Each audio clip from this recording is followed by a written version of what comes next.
তোমার হাতে পানির পেলাটা নিয়ে একটু ধারাও। মুসা রে পানি কই, পেলাটা কই? মুসা পয়গম্বর ডাক দিয়ে কয়, আল্লাহ আমার কোনো দোষ নাই, চোখে ঘুম আসছে, ঘুমের মধ্যে কোন দিক দিয়ে যেন নিচে পড়ে গেছে, আমি টেরও পাই নাই। এ আল্লাহ, ঘুমানোর কারণে আমি মুসা খেয়াল করতে পারি নাই, আমি বুঝতে পারি নাই। আল্লাহ ডাক দিয়ে কয়, মুসা সাধারণ একটা পেয়ালা তোমার হাতে পানি নিয়ে দাঁড়ানোর জন্য আদেশ করলাম, তুমি একটা মিনিটও ঘুমের কারণে হাতে রাখতে পারলা না। মুসা রে আমি আল্লাহর কুদরতি হাতে 7 আসমান 7 জমিন, আরশ, কুরসি, লৌহ কলম, জান্নাত জাহান্নাম সব কিছু আমি আল্লাহর কুদরতি হাত দ্বারা পরিচালনা করি রে মুসা। মুসা রে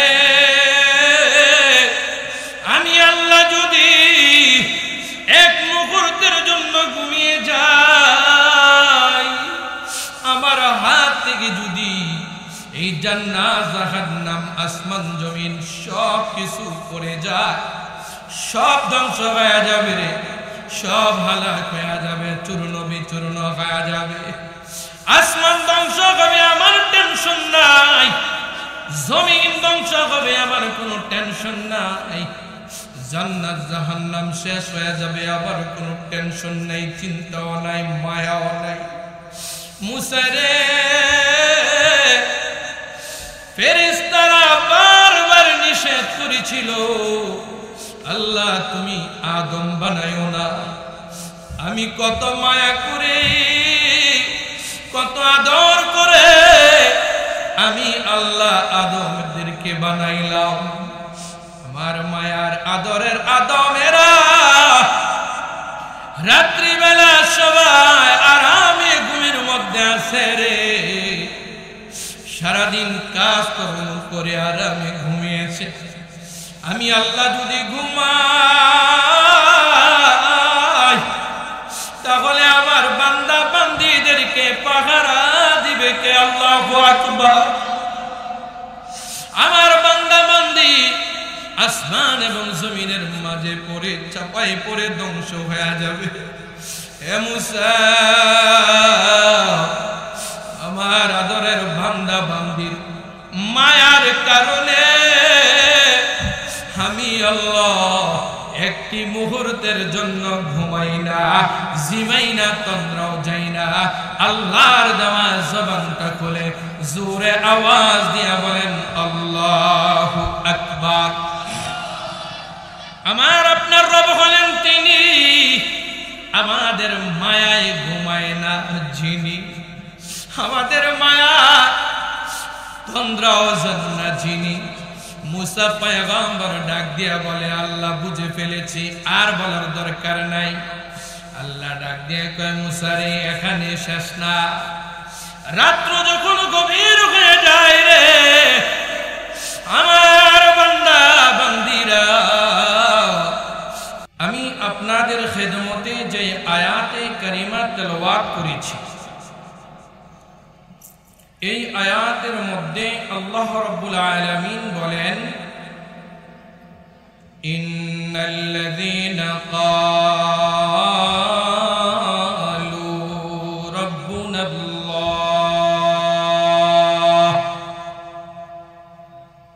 আসমানের মালিক বলেন, নিশ্চয়ই অবশ্যই যারা বলবে আমার রব আল্লাহ,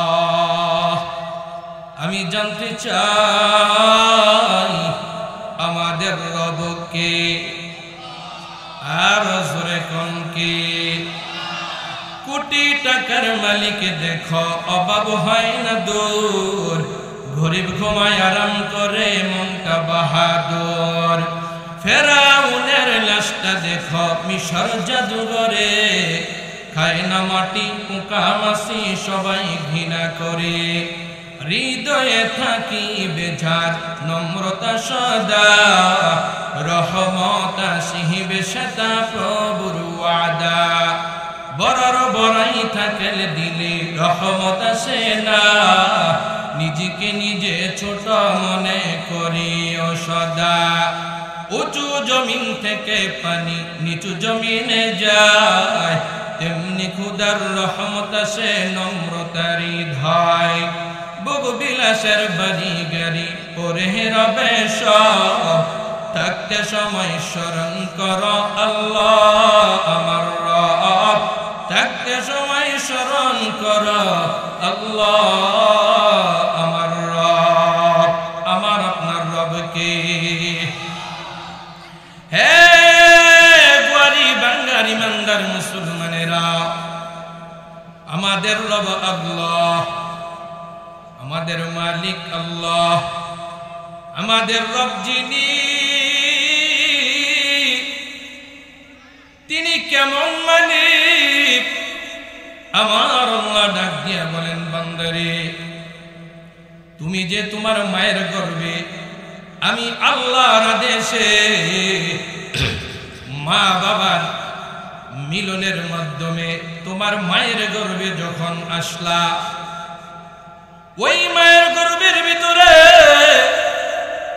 কোনো হোটেল ছিল না কোনো খাবারের ঘর ছিল না কোনো খাবার মজুদ ছিল না ওই মায়ের গর্ভের মধ্যে কোনো হসপিটালও ছিল না ওই মায়ের গর্ভের মধ্যে 9 মাস কিছুদিন কম কিংবা বেশি যেই মালিক আমাকে আপনাকে ওখানে লালন পালন করলেন খাবারের ব্যবস্থা করলেন চিকিৎসার ব্যবস্থা করলেন আমার আল্লাহ ডাক দিয়ে কয় হে আমার বান্দা বান্দিরা আমি রব হলাম তিনি তোমার মায়ের গর্ভের মধ্যে 9 মাস 10 দিন কিংবা 10 মাস 10 দিন কিছু কম আর বেশি দুনিয়ার সব মানুষ ছাড়া লালন পালন করলেন যিনি আমার আপনার রব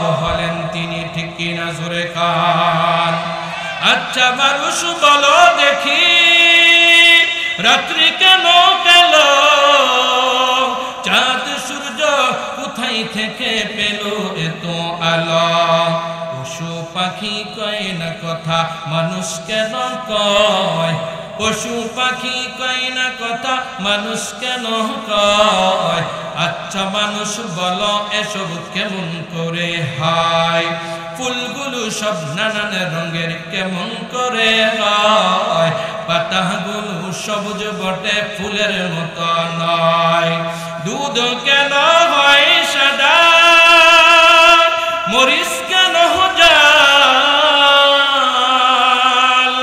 আমগুলো সব পাকলে পরে কেমনে হয় লাল আমরা সবাই বাস করি ভাই এই দুনিয়ার অঙ্গে হাতের রেখা আর চেহারা মিলে না কারো সঙ্গে আর মিলে না কথার ধরন আঙ্গুলের হটি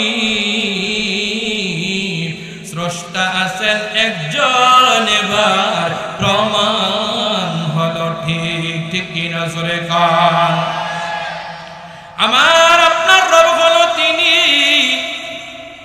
মায়ের গর্ভ থেকে আসার দিন হে গোয়ারি বাঙ্গার ইমানদার মুসলমানেরা গভীর মনোযোগ আমি আপনি যেদিন মায়ের গর্ভ থেকে দুনিয়ার জমিনে বাড়িতে কিংবা হসপিটালে আগমন করলাম পদার্পণ করলাম ঠিক ওই সময় দুনিয়ার মধ্যে কত খাবার মজুদ আছে গো বাবা ফলের দোকানে ফলের অভাব নাই হোটেলের মধ্যে ভিআইপি খাবারের অভাব নাই বাবার ঘরে ফ্রিজের মধ্যে গরুর গোশত আছে মুরগির গোশত আছে খাসির গোশত আছে কিন্তু ওই দিন সব খাবার যদি আমার আপনার সামনে নিয়ে আসে কোনো খাবারগুলো খাওয়ার উপযুক্ত হবে কি হবে না কোনো খাবার আমার আপনার খাবারের মতো উপযুক্ত ছিল না। আমার আল্লাহ বলেন, আমি রব হলাম তিনি ওই কঠিন একটা সময়ে রে হে বান্দা আমার, দুনিয়ার কোনো খাবার তোর মুখের মধ্যে দিলে তুই খাইতে পারবি না। আমি যে তোর মায়ের গর্ভের মধ্যে আমার আল্লাহর কুদরতের মাধ্যমে খাবার দাবারের ব্যবস্থা করলাম, এখন যে দুনিয়াতে গেলি আমি পাঠাইলাম, এ আমার বান্দা তোরে কে খাওয়ান দিবে রে? তুই যা খাবি পুরা দুনিয়ার মধ্যে তোর খাবার নাই। ও বান্দা, একদিন 2 দিন 3 দিন না খাইলে তো তুই মারা যাবি। আমি আল্লাহ জানি, আমি আল্লাহ ভালো করে জানতাম। এই জন্য আমি আল্লাহ, আমি রব তোর মায়ের বুকের স্তনি, আমি আল্লাহ দুনিয়াতে পদার্পণ করার পরে তোর যেন খানার কোনো অভাব না হয়, আমি আল্লাহ তোর মায়ের বুকের মধ্যে জান্নাতি দুধ নামক একটা খাবার মজুদ রেখেছি। এ বান্দা, তোর মায়ের বুকের মধ্যে যেই খাবারটা আমি আল্লাহ মজুদ রাখলাম, ওই খাবারটা যদি বেশি গরম হয় তোর নরম জিহ্বাটা পুড়ে যাবে, আবার যদি বেশি ঠান্ডা হয় মায়ের বুকের দুধ পান করে তোর বুকের মধ্যে কফ জমে যাবে। এ বান্দা, আবার যদি বেশি মিষ্টি হয় তোর কাছে ভালো লাগবে না, আবার যদি বেশি পানসা হয় ওইটাও ভালো লাগবে না, বেশি গাঢ় হলেও গলায় আটকে যাবে, বেশি পাতলা হলেও গলায় সমস্যা হবে। এ আমার বান্দারে, যেই খাবারটা তোর জন্য উপযুক্ত ছিল আমি আল্লাহ যদিও দুনিয়ার জমিনে তোর জন্য খাবারটা পাঠাইলাম, কিন্তু না রে না, এটা দুনিয়ার কোনো খাবার না। আমি আল্লাহ, আমি রব হিসাবে আমার বান্দার জন্য জান্নাতি একটা খাবার মায়ের বুকের মাধ্যমে আমি তোরে দুনিয়ার প্রথম খাবার খাওয়াইয়া দিলাম। এ বান্দা, প্রথম খাবার আমি জান্নাতি খাবার খাওয়াইয়া দিলাম। কেন রে জানোনি? আমি আল্লাহ আদর কইরা বানাইছি, আমি তোমাকে জান্নাতের খাবার খাওয়াইতে চাই। আমি দুনিয়াতেও যেরকম সর্বপ্রথম জান্নাতি খাবার খাওয়াই দিলাম, এ বান্দা এরকম হালাল খাবার যদি তুই দুনিয়ার শেষ পর্যন্ত হালালের উপর চলে, সর্বশেষ খাবারটা যদি হালাল খেয়ে কবরে আসতে পারো, আমি আল্লাহ তোমাকে জান্নাতের সব নেয়ামত দিয়ে তোমাকে আমি আল্লাহ মেহমানদারি করাইব। আরো জোরে বলেন সুবহানাল্লাহ। আমার আপনার রব হলেন তিনি। আল্লাহ বলেন, তোমার বয়সটা আস্তে আস্তে বড় হতে লাগলো। মোটামুটি 1 বছর অতিক্রম করার পরে মায়ের বুকের দুধ আর খেতে ভালো লাগে না, মন চায় না, দুনিয়ার কিছু খাবার খেতে মনে চায়। আমি আল্লাহ কত ধরনের নিয়ামত, কত ধরনের খাবার তোমার জন্য বানাইলাম। বান্দারে, কিয়ামত পর্যন্ত যদি তুমি আমার নিয়ামতের সংখ্যাগুলো গণনা করতে থাকো, আসমানের মালিক ডাক দিয়ে বলেন, ওয়া ইন তাউদ্দু নি'মাতাল্লাহি লা তুহসুহা। এ আমার ইমানদার বান্দা বান্দিরা, কিয়ামত পর্যন্ত যদি আমি আল্লাহর নিয়ামতের সংখ্যাগুলো গণনা করতে থাকো, ও বান্দা, কিয়ামত সংগঠিত হয়ে যাবে। কিন্তু কি পরিমাণ নিয়ামত আমি আল্লাহ তোদেরকে দান করেছি, নিয়ামতের সংখ্যাগুলো গণনা করে তোরা শেষ করতে পারবি না। জোরে জোরে বলি সুবহানাল্লাহ। আমার আল্লাহ ডাকিয়ে বলে, বান্দা আমি কেমন রব, এই পৃথিবীর জমিনে তোর যা দরকার আমি তা বানাইয়া দিলাম, তুই যা চাবি তা আমি দান কইরা দিলাম। বান্দারে আমার মতো এমন আর একটা রব পাবি না, মালিক পাবি না। দুনিয়ার যত মালিক আছে সব মালিকের মধ্যে নিজের স্বার্থ আগে আর কর্মচারীর স্বার্থ পরে দেখে, ঠিক কিনা শুনে কন? কিন্তু আমরা এমন একজন রব পেয়েছি, তিনি আমাদেরকে কত ভালোবাসে, কত মহাব্বত করে। এই ইমানদারদের দল আমার আল্লাহ ডাক দিয়ে কয়, বান্দারে কত ভালোবাসে আমি তোদেরকে জানো। এই পৃথিবীর জমিনে সব মানুষগুলো যখন সন্ধ্যা হয়ে যায় একে একে করে সকলের দরজাগুলো বন্ধ হওয়া শুরু হয়। চেয়ারম্যানের অফিসের দরজা বন্ধ হয়ে যায়, মেম্বারের অফিসের দরজা বন্ধ হয়ে যায়। অমুসলমান একে একে করে সব মানুষগুলো তাদের ঘরের দরজাগুলো বন্ধ করা শুরু করে দেয়। রাত্র যখন গভীর হয়ে যায় প্রত্যেকটা মানুষ ঘুমানোর প্রস্তুতি গ্রহণ করে। এই পৃথিবীতে সব মানুষগুলো রাত্রিবেলা ঘুমিয়ে যায়। শুধু তাই না গো, অমুসলমান নবীরাও ঘুমাইতো। পয়গম্বর মুসা আলাইহিস সালাতু ওয়াস সালাম যখন জানতে পারল যে দুনিয়ার সব মানুষগুলো ঘুমায়, নবীরাও ঘুমায়,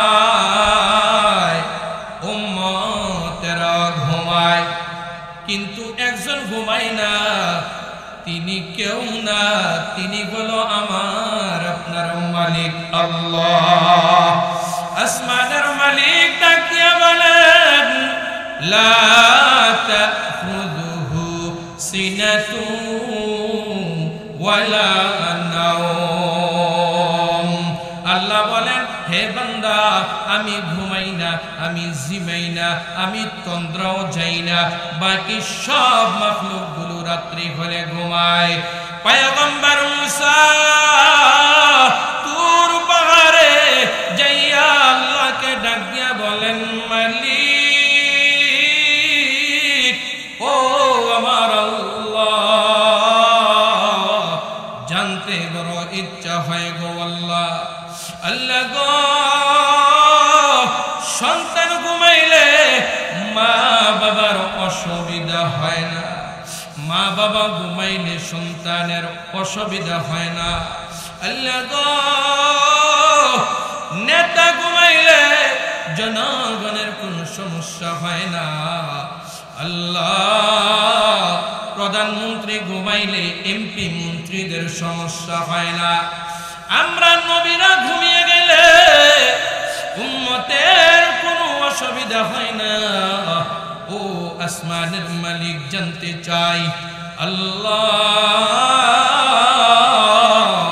তুমি ঘুমাইলে সমস্যাটা কোথায়? আল্লাহু আকবার। মুসা পয়গম্বর একটু জালালি মেজাজের ছিলেন। আল্লাহ ডাক দিয়ে বলেন, হে আমার পয়গম্বর মুসারে, যে প্রশ্ন তুমি করলা আমি আল্লাহ যদি জবাব না দিই কোনো সমস্যা আছে নাকি? পয়গম্বর মুসা ডাক দিয়া বলেন, আল্লাহ কোনো সমস্যা নাই, তবে আমি যেহেতু জানতে চেয়েছি আমারে জানাইলে আমি খুশি হব। সুবহানাল্লাহ। আল্লাহ তোমার কাছে আমার আবদার, আমি জানতে চাই তুমি ঘুমাইলে সমস্যা কোথায়? সারা পৃথিবীর সব মাখলুক যদি ঘুমায় কোনো সমস্যা হয় না। তুমি ঘুমাইলে সমস্যা হবে, কারণটা কি জানতে চাই। আল্লাহ ডাক দিয়া বলেন, মুসা রে, জানতে যেহেতু চেয়েছ, তুমি একটি কাজ করো, একটি পেয়ালার মধ্যে পানি নিয়ে তুর পাহাড়ের মধ্যে একটু দাঁড়াও, একটি গ্লাসের মধ্যে পানি নিয়ে তুমি একটু দাঁড়াও। পয়গম্বর মুসা আল্লাহর আদেশে একটি পেয়ালার মধ্যে পানি নিয়ে এবার মুসা পয়গম্বর তুর পাহাড়ের উপরে দাঁড়িয়ে আছে। আল্লাহ বলেন, গুমরে, এই মুহূর্তে আমার পয়গম্বর মুসা নবীর চোখে চলে যা। আল্লাহর আদেশে মুসা নবীর চোখের মধ্যে ঘুম চলে আসলো। মুসলমান বন্ধু আমার, 1 মিনিটও সময় অতিক্রম করে নাই। মুসা পয়গম্বর যখন ঘুমিয়ে গেল, হাতের পেয়ালাটা পানি সহ নিচে পড়ে চূর্ণ বিচূর্ণ হয়ে গেছে। সাথে সাথে ঘুম ভেঙে গেছে। মুসা নবী দেখে হাতের মধ্যে পেয়ালা নাই, পানিও নাই, নিচে পড়ে চূর্ণ বিচূর্ণ। আল্লাহ ডাক দিয়ে বলে, হে আমার পয়গম্বর মুসা, আমি যে বলেছিলাম তোমার হাতে পানির পেয়ালাটা নিয়ে একটু ধরাও। মুসা রে, পানি কই, পেয়ালাটা কই?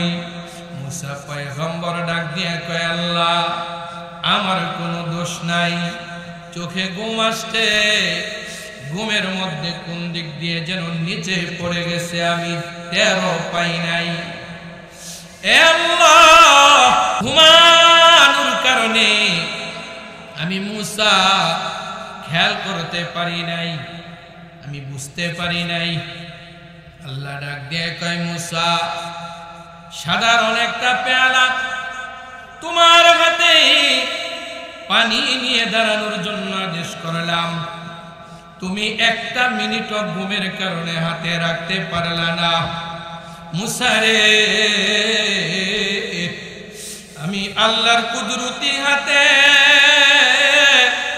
7 আসমান 7 জমিন, আরশ, কুরসি, লৌহ কলম, জান্নাত, জাহান্নাম সব কিছু আমি আল্লাহর কুদরতি হাত দ্বারা পরিচালনা করি রে মুসা।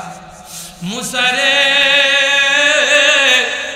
আমি আল্লাহ যদি 1 মুহূর্তের জন্য ঘুমিয়ে যাই, আমার হাত থেকে যদি এই জান্নাত, জাহান্নাম, আসমান, জমিন সব কিছু পড়ে যায়, সব ধ্বংস হয়ে যাবে রে, সব হালাক হয়ে যাবে, চূর্ণ বিচূর্ণ হয়ে যাবে। আসমান ধ্বংস হবে, আমার টেনশন নাই। জমিন ধ্বংস হবে, আমার কোনো টেনশন নাই। জান্নাত, জাহান্নাম শেষ হয়ে যাবে, আবার কোনো টেনশন নাই, চিন্তাও নাই, মায়াও নাই। মুসা রে, ফেরেশতারা বারবার নিষেধ করেছিল, আল্লাহ তুমি আদম বানাইও না। আমি কত মায়া করে, কত আদর করে আমি আল্লাহ আদমদেরকে বানাইলাম। আমার মায়ার আদরের আদমেরা রাত্রিবেলা সবাই আরামে ঘুমের মধ্যে আছে রে, সারাদিন কাজ কর্ম করে আরামে ঘুমিয়েছে। আমি আল্লাহ যদি ঘুমাই, তাহলে আমার বান্দা বান্দীদেরকে পাহারা দিবে কে? আল্লাহু আকবার। আমার বান্দা বান্দি আসমান এবং জমিনের মাঝে পড়ে চাপায় পড়ে ধ্বংস হয়ে যাবে। হে মুসা, আমার আদরের বান্দা বান্দির মায়ার কারণে আমি আল্লাহ একটি মুহূর্তের জন্য ঘুমাই না, জিমাই না, তন্দ্রাও যাই না। আল্লাহর দেওয়া জবানটা খুলে জোরে আওয়াজ দিয়া বলেন আল্লাহু আকবার। আমার আপনার রব হলেন তিনি, আমাদের মায়ায় ঘুমায় না যিনি, আমাদের মায়া তন্দ্রাও জান্না যিনি। মুসা পয়গম্বর ডাক দিয়া বলে, আল্লাহ বুঝে ফেলেছি, আর বলার দরকার নাই। আল্লাহ ডাক দিয়ে কয়, মুসা রে এখানে শেষ না, রাত্র যখন গভীর হয়ে যায় রে আমার বান্দা বান্দিরা অনেকে অসুস্থ হয়ে যায়, অনেকের পেটের মধ্যে ব্যথা চলে আসে, অনেক মায়ের সিজার হওয়ার জন্য দৌড়াদৌড়ি করে। ডাইনে তাকায় দেখে আত্মীয় স্বজনের ঘরের দরজাগুলো বন্ধ, বামে তাকায় দেখে ঘরের দরজাগুলো বন্ধ।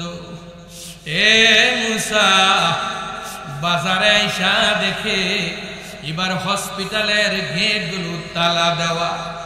আমার বান্দা আমার বান্দি ওই বিপদের মুহূর্তেই চতুর্দিকে সব মাখলুকের দরজা বন্ধ পাওয়ার পরে আসমানের দিকে তাকাইয়া আল্লাহ বলে যখন ডাক দেয়, মালিক বলে যখন ডাক দেয়, রব বলে যখন ডাক দেয়, ঠিক ওই মুহূর্তে যদি আমি আল্লাহ ঘুমের মধ্যে থাকি, আমার বান্দারে বিপদ থেকে মুক্তি দিবে কে রে?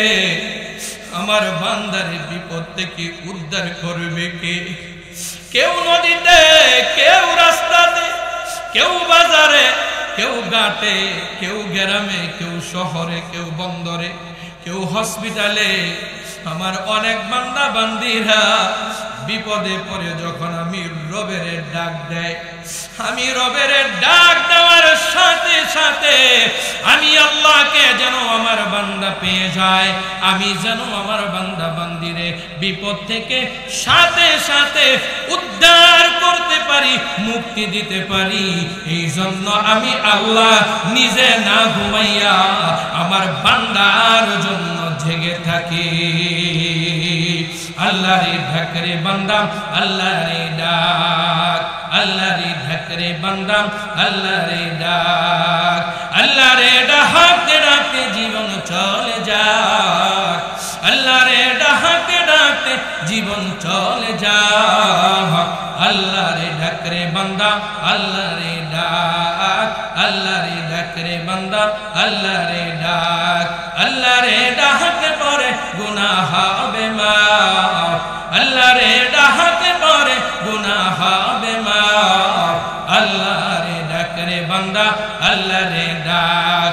उल्फत में बराबर के वफा के जफा हो, उल्फत में बराबर के वफा के जफा हो, हर चीज में लज्जत है अगर दिल में मजा हो, हर चीज में लज्जत है अगर दिल में मजा हो।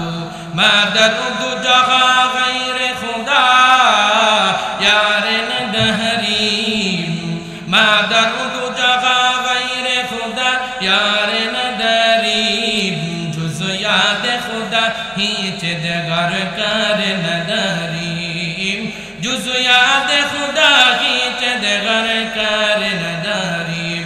नफ्स रा बेके दर जिंदा कुनी हर चे फरमा याद खिलाफ आकुनी, दम के दम में क़ल्ब नूरानी हुई, मर्दे हक से मिलके हक्कानी हुई। क़ाल राबुग ज़ारे मर्दे हाल शू, पेश मर्दे कामिल पामाल शू।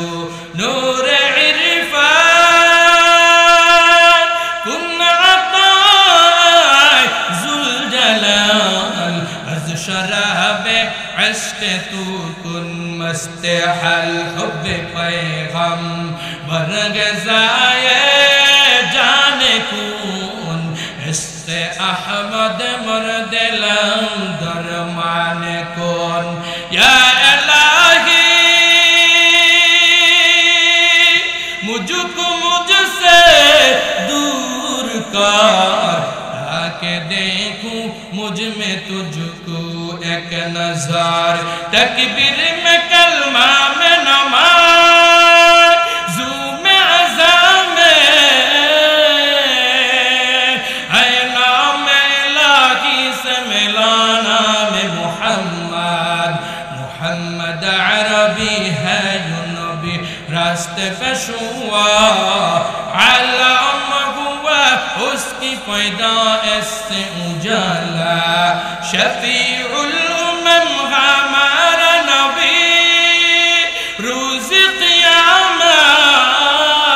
क़यामत शफाअत करेगा अल्लाह की पास गुनाहगार उम्मत दुनिया की तमाशा है मदीना की गली में दुनिया की तमाशा है मदीना की गली में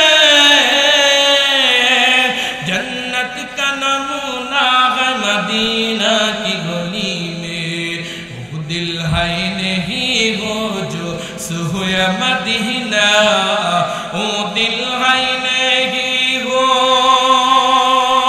जो सुहुया मदीना वो सर है नहीं हो जो कुर्बान मोहम्मद ओ सर गायनेगी हूँ जो कुर्बान मोहम्मद अल्लाहु अकबर ए ईमानदार मुसलमान अल्लाह डाक দিয়া বলেন আমি রব হলাম তিনি বান্দা তোকে বিপদ থেকে মুক্তি করে যিনি আমাকে আপনাকে বড় বড় বিপদ থেকে মুক্তি দেয় কে আর জোরে কর এ দুনিয়ার মুসলমান আল্লাহ ডাক দিয়া বলেন হায়াতের মালিকও আমি আল্লাহ মৌতের মালিকও আমি আল্লাহ ইজ্জতের মালিকও আমি আল্লাহ বেইজ্জতের মালিকও আমি আল্লাহ আমি ইচ্ছা করলে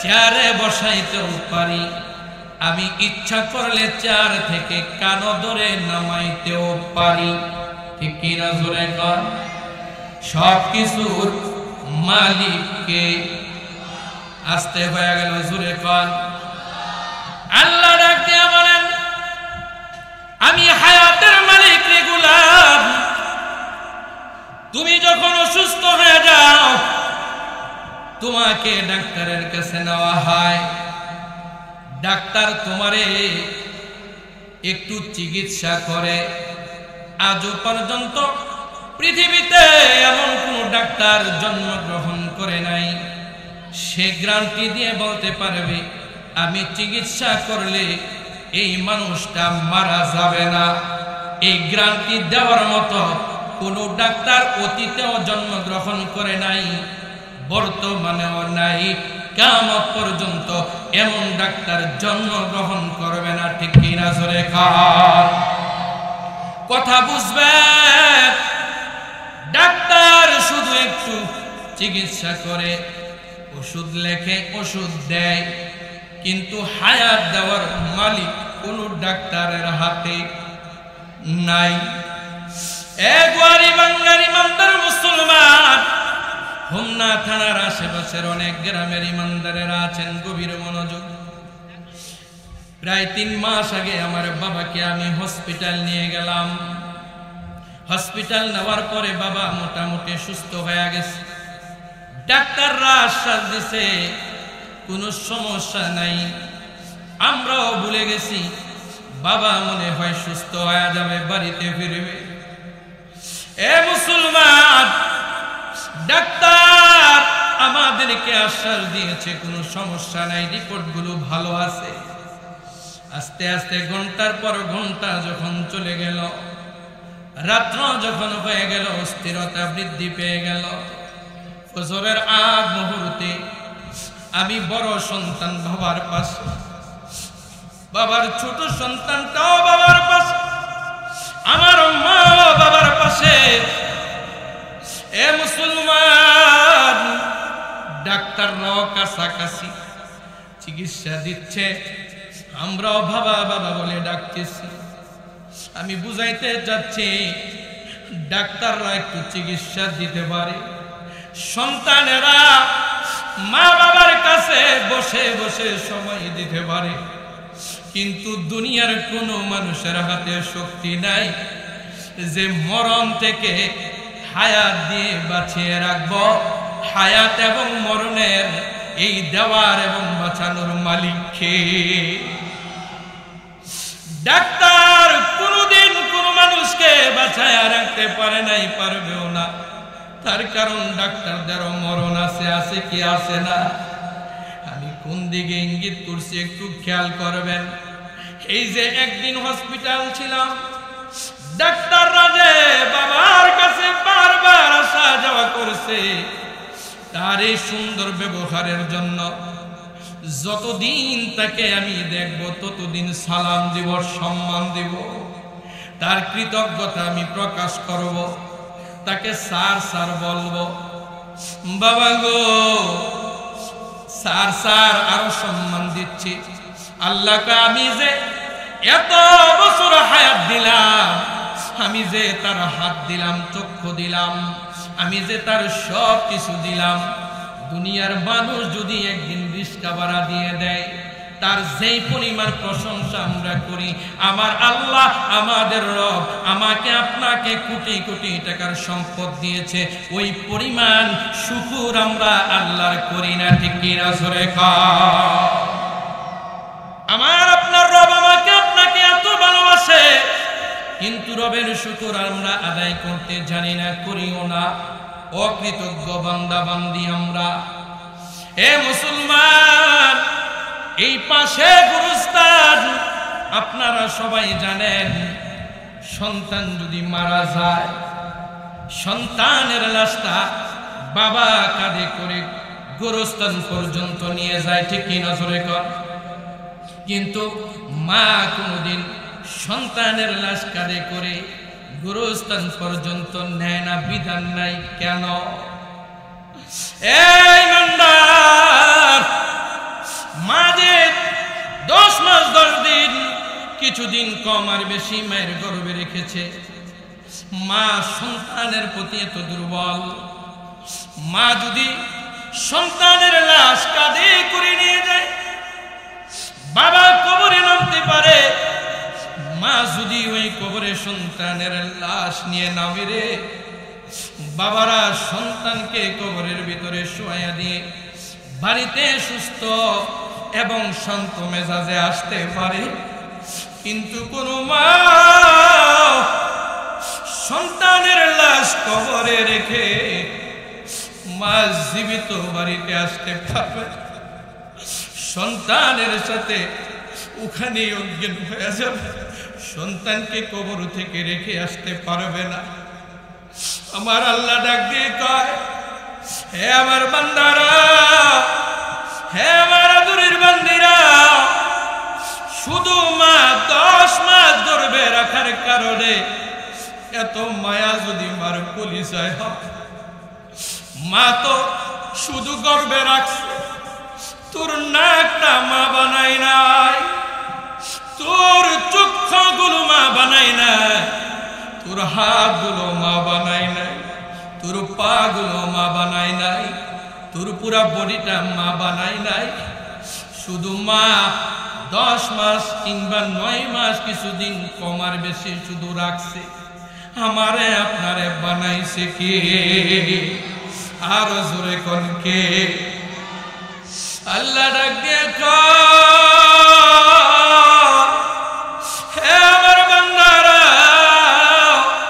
হে আমার বান্দিরা, মা যদি 10 মাস শুধু আমার বানানো আদম তারে রাখার কারণে তার কলিজায় এত মায়া হয় রে, তার তো মায়া হয়, আমি আল্লাহ যে এত আদর করে তোর চেহারা বানাইলাম, আমি আল্লাহ যে তোর হাত পা বানাইলাম, আমি আল্লাহ যে তোর বডিটা বানাইলাম, আমি আল্লাহর কত মায়া, আমি আল্লাহর কত দয়া, দুনিয়ার সব মার কলিজায় আমি আল্লাহর মায়া থেকে হাজার হাজার ভাগ করে একবার 1% মায়া দিছি, তারপরও মাদের কলিজায় এত মায়া, বাকি মায়াগুলো আমি আল্লাহর কলিজায় জমা রাখছি। আমি আমার বান্দা বান্দীদেরকে কি পরিমাণ ভালোবাসি, বান্দা তোরা বুঝনি না, তোরা বুঝনি না। এত কিছু দেওয়ার পরেও আমি আল্লাহরে আল্লাহ বলে ডাকস না, আমি মালিকের মালিক বলে ডাকস না। আমি আল্লাহ সব কিছু দিলাম, আর তুই ডাকস তোর মাজারের পীর বাবারে। ঠিক কিনা জোরে কার? আমি সব কিছু দিলাম, তুই একবার যাস মাজারে, আরেকবার যাস বাজারে, আরেকবার যাস তুই মাছের পূজা করতি, আরেকবার তুই যাস আগুনের পূজা করতি, আরেকবার যাস তুই মূর্তি পূজা করতি, আবার কেউ আগুনের পূজা করে। আল্লাহ বলে, হে বান্দা, নামাজ ছেড়ে দিস, তওবা করবি, নামাজ ধরবি, মাফ কইরা দিমু। বান্দারে ছোট ছোট সব গুনাহ মাফ করমু, কিন্তু আমি আল্লাহ শিরিক গুনাহ মাফ করব না। আমি আল্লাহ এত কিছু দেওয়ার পরও যখন আমি আল্লাহরে আল্লাহ বলে ডাক না দিয়া মাজারে যাও, বাজারে যাও, দরগায় যাও, দুর্গায় যাও, আগুনের পূজা করো, গাছের পূজা করো, মূর্তির পূজা করো, আমি আল্লাহ বড় কষ্ট পাই। আমি আল্লাহ যেহেতু সব কিছু দিয়েছি, হায়াতের মালিক আমি আল্লাহ, মৌতের মালিক আমি আল্লাহ, ইজ্জতের মালিক আমি আল্লাহ, তোমাকে বাঁচানোর দায়িত্ব আমার কাছে, মৃত্যু দানকারীও আমি। এ বান্দা, দুনিয়ার কোথাও না যাইয়া যদি ডাকতে হয় ডাকবো কারে, যদি জান দিতে হয় কার জন্য দিব। আমার তিলমাত্রিত আয়াতে আল্লাহ ডাক দিয়ে বলেন, ইন্নাল্লাযীনা ক্বালু রাব্বুনাল্লাহ, আল্লাহ বলেন নিশ্চয়ই যারা বলবে আমার রব আল্লাহ, আমার মালিক আল্লাহ, আমার সব কিছুর জিম্মাদার আল্লাহ, জোরে আওয়াজ দিয়ে বলেন আমার আপনার রব কে? আল্লাহ ডাক দিয়া বলেন, হে আমার বান্দা বান্দিরা, আমারে আল্লাহ কইলে চতুর্দিক থেকে তোর উপরে মুসিবত আসবে, বাধা আসবে, হামলা আসবে, আক্রমণ আসবে, নির্যাতন আসবে, আঘাতের পর আঘাত আসবে। ঘরে থাকতে পারবি না, বাড়িতে থাকতে পারবি না, এলাকায় থাকতে পারবি না, পলাতক থাকা লাগতে পারে। আমি আল্লাহরে ডাকলে কিন্তু মুসিবত আসবে। মুসিবত কোনো সময় ছোট হবে, আবার কোনো সময় বড় হবে। ওই কঠিন সময়ে একদল আল্লাহরে ভুলে যায়, একদল আল্লাহরে ছেড়ে দেয়, আরেক দল ইমানদার আছে, সুম্মাস্তাকামু, নিজের জান যাবে, মাল যাবে, দুনিয়ার সব যাবে, কিন্তু আল্লাহর নাম তার কলিজা থেকে যায় না। এমন ইমানদার আছে কি নাই? আল্লাহ ডাক দিয়া বলেন, ওই পরীক্ষার মুহূর্তে আমি আল্লাহরে যারা কলবে জায়গা দিবে, সুম্মাস্তাকামু, তুমি যে আমারে আল্লাহ কইয়া ডাকলা, তুমি যে আমারে মালিক বলে ডাকলা, বিপদের সময় যদি আমি আল্লাহকে না ভুলো, অন্তরের মধ্যে জায়গা দাও, আমি আল্লাহরে ভালো করে ধরে রাখো, হে বান্দা, দুনিয়ার চতুর্দিকের ফিতনা আসবে, কোনো টেনশন নাই, মুসিবত আসবে, টেনশন নাই, ফাঁসির রশিটা গলার সামনে চলে আসবে, কোনো টেনশন নাই, কারণ রে আমি আল্লাহ আমার পক্ষ থেকে নিরাপত্তার দায়িত্ব আমি আল্লাহ কুদরতি হাতে নিয়েছি। বলেন সুবহানাল্লাহ। আল্লাহ ডাক দিয়া বলেন, যারা আমি আল্লাহকে আল্লাহ বলবে, এই কথার উপর অটল থাকবে, বাধা আসবে, টেনশন নাই, ফালা খাউফুন আলাইহিম ওয়ালা হুম ইয়াহজানুন। আল্লাহ ডাক দিয়ে কয়, হে বান্দা, তোমার কোনো টেনশন নাই, তোমার কোনো চিন্তা নাই, কারণ তুমি যেহেতু তোমার কলবে আমি আল্লাহরে, আমি রবকে জাগা দিছো, আমি আল্লাহ তোমার সব নিরাপত্তার দায়িত্ব আমি আল্লাহ নিজ হাতে নিয়েছি। আরো জোরে বলেন সুবহানাল্লাহ। আল্লাহরে ডাকলে বিপদ আসলে জিম্মাদার আমাকে আপনাকে হেফাজত করার দায়িত্ব কার? আরো জোরে কর। হে মুসলমান, বর্তমান যে অবস্থা, যারা কালিমা পড়ে ইমানদার হয়েছে, যারা আল্লাহ আল্লাহর নামের জিকির করে, তাদের নামে বিনা কারণে মামলা হয়। হয় কি হয় না? আরো জোরে করে, আরো জোরে। বিনা কারণে মামলা হয়। ঘরে থাকতে দেয় না, বাড়িতে থাকতে দেয় না। আমাদের ইমানটা একবার কলবের ভিতরে থাকে আর একবার বাহির হয়ে যায়। মুসলমান বন্ধু, আগেরকার ইমানদারদের ইমানে তো দুর্বল ছিল না। তারা যারা আল্লাহকে কলিজায় জায়গা দিছে, আল্লাহকে যারা মোহাব্বত করেছে, জান চলে গেছে, মাল চলে গেছে, দুনিয়ার সব ছেড়েছে, কিন্তু আমার আপনার আল্লাহর নাম অন্তর থেকে কলব থেকে ছাড়ে নাই। আল্লাহু আকবার। হে মুসলমান, আমাদের ইমান আর পূর্বেকার ইমানদারদের ইমানের মধ্যে একটু ব্যবধান আছে। কেমন ব্যবধান? আকাশ আর জমিনের ব্যবধান যতটুকু, তার চেয়ে বেশি ব্যবধান। ঠিক কিনা? জোরে কর। আমাদের ইমানের মধ্যে আর নবীর জামানায় যারা ইমানদার ছিল, তাদের ইমানের ভিতরে আকাশ জমিন ব্যবধান। ঠিক কিনা? জোরে বলেন।